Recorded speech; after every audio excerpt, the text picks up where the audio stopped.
The Japan wildfire that erupted and became the worst fire in 50 years shocked both scientists and local communities.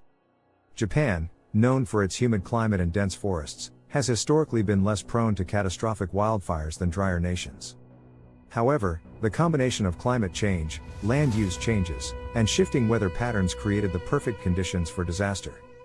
The wildfire started in the Noto Peninsula region, an area with lush forests, rural villages, and mountainous terrain. Unseasonably dry conditions combined with unusually strong winds fan the flames, quickly turning a small blaze into an unstoppable inferno. Investigators are still piecing together exactly what sparked the initial fire, but several factors likely contributed to ignition. Preliminary reports suggest a combination of human activity, dry vegetation, and climate-enhanced weather patterns played a role. Some experts point to power line faults, improperly extinguished agricultural fires, or accidental sparks from vehicles as potential causes. However, the broader environmental conditions driving the fire's unprecedented spread highlight the growing influence of climate change. Japan's winters are becoming warmer, with less snowfall and earlier snowmelt, leaving forests drier and more fire-prone than ever. The Noto Peninsula experienced unusually low precipitation in the months leading up to the fire, drying out forests and grasslands. This drought-like pattern, linked to climate change, left vegetation highly flammable and primed for ignition. Strong seasonal winds, which traditionally blow across the Sea of Japan, intensified under climate-driven atmospheric changes. These winds carried embers long distances, spreading flames rapidly across villages, farmland, and forested hillsides. The speed of the fire caught many residents off guard, forcing rapid evacuations and leaving homes defenseless. Some villages were completely consumed in hours, with narrow roads and aging infrastructure hampering evacuation and firefighting efforts.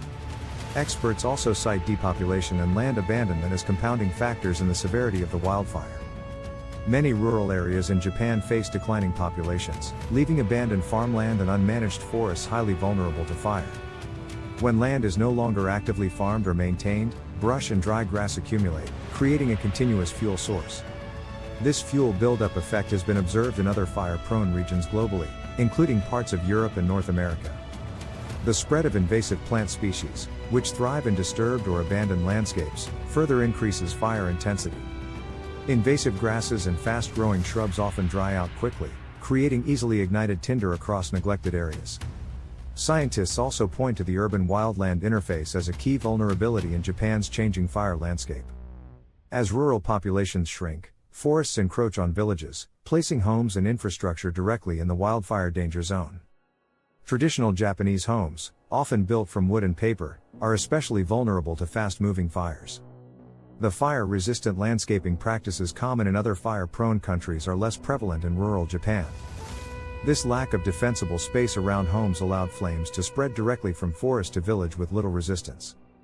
Firefighting efforts were further complicated by strong winds, narrow roads, and the dispersed nature of rural villages. Some areas were inaccessible to large fire trucks, forcing firefighters to rely on smaller vehicles and limited water supplies.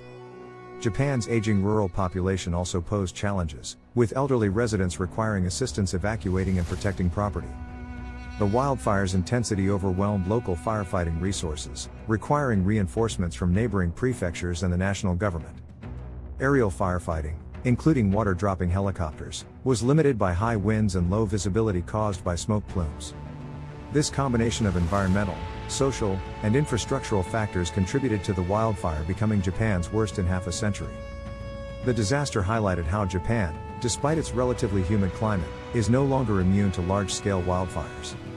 Climate change models predict Japan will face more frequent periods of drought, extreme heat, and shifting wind patterns.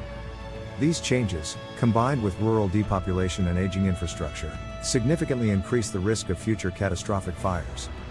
The Noto Peninsula fire serves as a wake-up call for Japanese authorities to rethink national fire prevention strategies. Traditional forest management practices, including thinning, controlled burns, and brush clearing, need to be reintroduced or modernized. Japan's centuries-old practice of seitoyama, where communities actively managed forests for fuel and food, once reduced wildfire risk. As rural populations declined, these practices faded, leaving forests unmanaged and increasingly vulnerable to uncontrolled fires.